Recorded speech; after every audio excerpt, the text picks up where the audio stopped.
আমি ইফতারের আগে ওই যে হীরা সুইটস থেকে একটা নিয়েছিলাম, টক দই নিয়েছিলাম।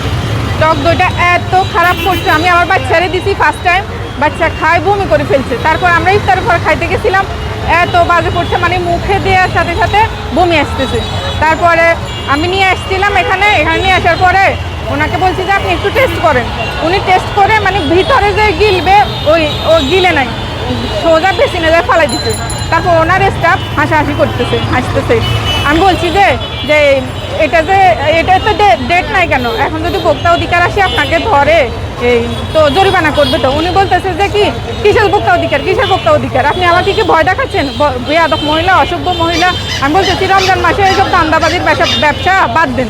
তারপর উনি বলতেছে অসভ্য মহিলা, বেয়াদব মহিলা, ঝগড়া করতে আসছে, এই সেই বলে আমাকে অনেক অপমান করছে।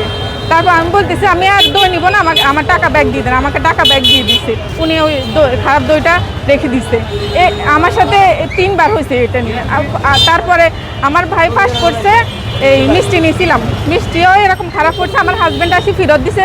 আমার সাথে উনি অনেক খারাপ ব্যবহার করছে। আমি মহিলা মানুষ দেখে আমি বলতেছি যে আমি অনেক দূর থেকে আসি এখানে, আমি 60 টাকা ভাড়া দিয়ে আসছি, এই জরিমানাগুলো কে দিবে? উনি আরও উল্টা মানে আমার বাজে ব্যবহার করতেছে, বাজে ব্যবহার করে বলতেছে এই বাইর হন, তাড়াতাড়ি বাইর হন।